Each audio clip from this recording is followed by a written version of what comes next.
Berbahagialah orang yang murah hatinya, karena mereka akan beroleh kemurahan. Hari ini aku mau bikin roti manis isi pisang. Bikinnya gampang banget, hasilnya super empuk, enak banget. Langsung aja. Pertama-tama, satukan terigu, ragi, gula pasir, dan garam. Aduk rata. Tambahkan telur dan tuang susu hangat secara bertahap. Susu dingin juga bisa, yang tidak boleh adalah susu panas. Kalau pakai telur yang kecil, susu cairnya bisa ditambah. Jadi bahan cairnya bisa disesuaikan ya. Hanya sampai adonan menyatu saja, seperti ini ya. Tambahkan mentega, aduk lagi hingga mentega menyerap di adonan. Nah, sekarang tangan bisa dioles minyak dan bisa mulai menguleni. Bidang datarnya juga dioles minyak ya. Uleninya santai aja dan tidak perlu terlalu lama, cukup 5 menit saja. Bisa agak dibanting seperti ini, ambilnya di tempat yang sama ya, dan tidak terlalu keras dibantingnya.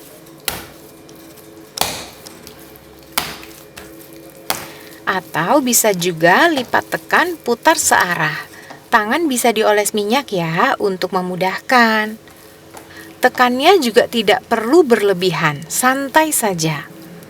Kalau adonan mulai lengket, bisa dioles minyak lagi ya. Setelah 5 menit, adonan akan menjadi lembut. Sekarang bisa ditabur sedikit tepung dan diulen perlahan, tidak terlalu ditekan.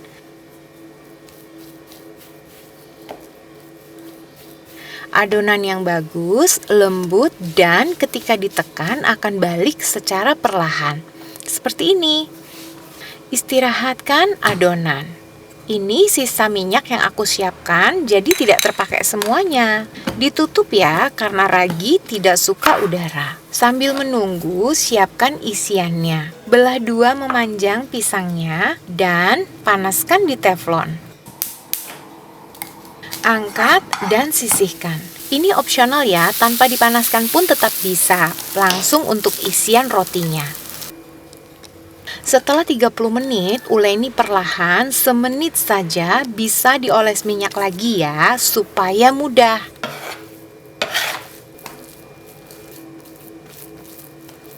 Bagi menjadi 12 bagian.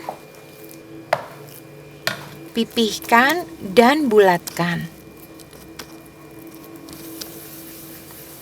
Nah, sekarang untuk membentuk rotinya bisa tabur terigu ya. Lebih mudah dibentuknya dengan bantuan tepung. Pipihkan adonan.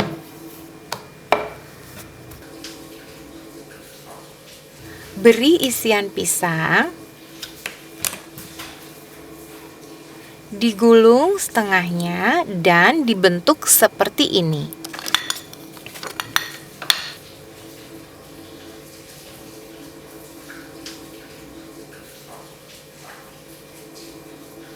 Nah, sekarang bagian ini direkatkan ya. Nanti ini yang di bagian bawahnya ketika dipanggang. Atau bisa dibentuk sesuai selera. Letakkan di loyang yang sudah dialasin dengan kertas baking. Beri jarak ya, satu dengan yang lain.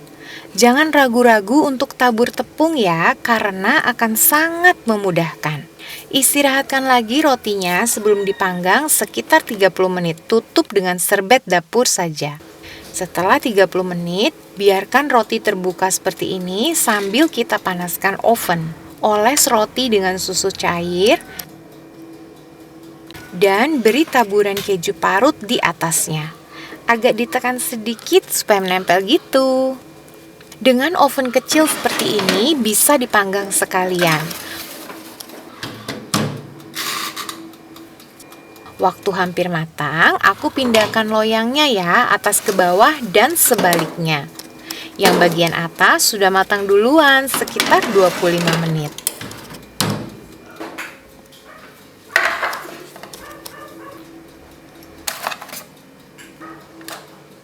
Panas-panas dioles mentega supaya mengkilat cantik glossy rotinya.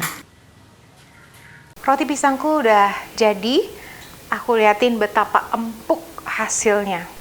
Ini tuh super empuk, lembut, mantap banget. Dan empuknya tahan 2-3 hari. Mantap kan?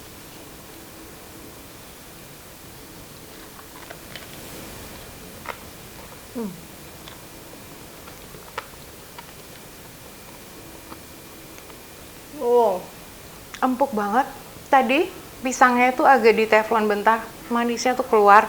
Itu nggak harus, tapi itu sangat membantu. Jadi enak banget dia. Kalau mau kejunya bisa taruh juga di dalamnya. Aku di atasnya aja. Nih pisangnya cantik banget. Ini sederhana banget, harus dicoba. Buat jajanan, buat temen ngopi di rumah, mantap banget. Kalau udah di suhu ruang kayak gini, sebaiknya ditutup di wadah kedap udara, jadi dia tahan empuknya tuh sampai 2-3 hari. Ini harus dicoba. Please teman-teman, kalau udah nyobain resep ini, hashtag Dapur Teman Dina di Instagram atau tag aja langsung Dapur Dina. Makasih. Teman-teman, ini kesaksian dari mamaku beberapa tahun yang lalu, tapi itu membekas banget sama aku, jadi aku ceritain juga sama teman-teman, semoga teman-teman terberkati.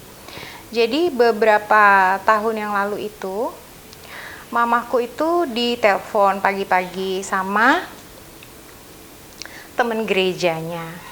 Nah, terus mamaku itu diajak, "Bu, ayo kita kunjungan, ada temen gereja, dia itu anaknya itu baru pulang dari rumah sakit atau sakit perlu dibawa ke rumah sakit," kayak gitu deh. Nah, pada saat itu mamaku itu, kakakku tuh dia baru pemulihan juga. Jadi kakakku itu baru pemulihan, sudah di rumah sih, tapi perlu pemulihan. Jadi harus makan bubur, masih harus dibikinin lah sama mamaku. Nah, itu teman gereja mamaku tuh teleponnya tuh pagi-pagi gitu. Mamaku belum sempat ngapa-ngapain tuh belum sempat. Mau bikin bubur kakakku pun dia belum gitu. Tapi pagi itu mamaku memilih, ya udahlah, ayolah gitu. Dia ikut kunjungan. Dia pikir, udahlah nanti pulangnya dah. Dia berdoa, "Tuhan, aku mau kunjungan," kayak gitu ya.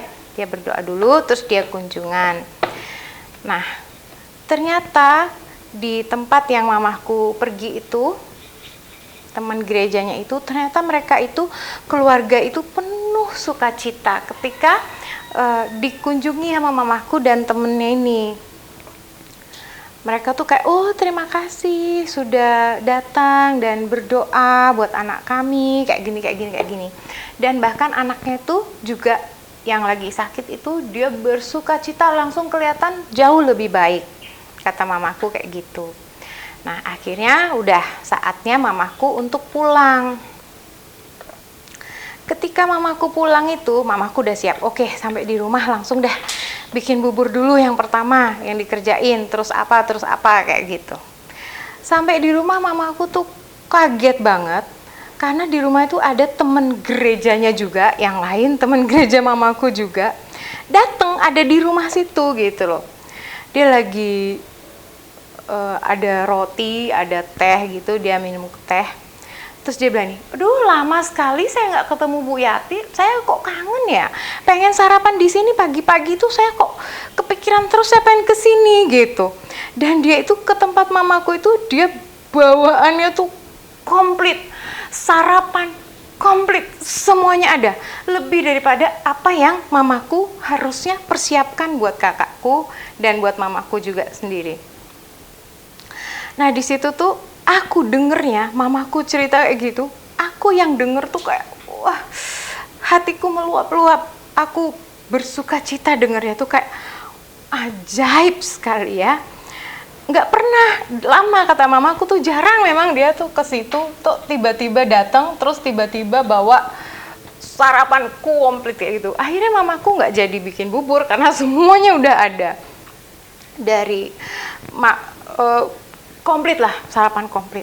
Nah, itu sama aku, itu teringat terus aku sama itu. Dan aku tuh belajar gitu ya, dari mamaku ya, bahwa ketika kita peduli, kita kan makhluk sosial ya, manusia tuh makhluk sosial. Ketika kita peduli dengan sesama gitu, yang membutuhkan, Walaupun saat itu kita juga membutuhkan Tuhan loh gerakkan hati, Tuhan loh yang kirim, Tuhan yang menggerakkan hati orang-orang yang saat itu memang perlu yang bisa dipertemukan kayak gitu. Luar biasa sekali. Yang penting kita mau aja dulu. Selebihnya Tuhan yang kerjakan. Tuhan kerjakan yang kita tidak bisa. Tapi yang penting kita mau dulu, kita peduli dengan sesama. Semuanya pasti akan baik adanya. Segitu aja ceritaku teman-teman. Aku lanjutin gulung-gulung roti. Terima kasih banyak teman-teman yang sudah meluangkan waktunya hari ini mendengarkan ceritaku. Sampai ketemu di videoku selanjutnya dengan cerita-cerita yang lain. Makasih.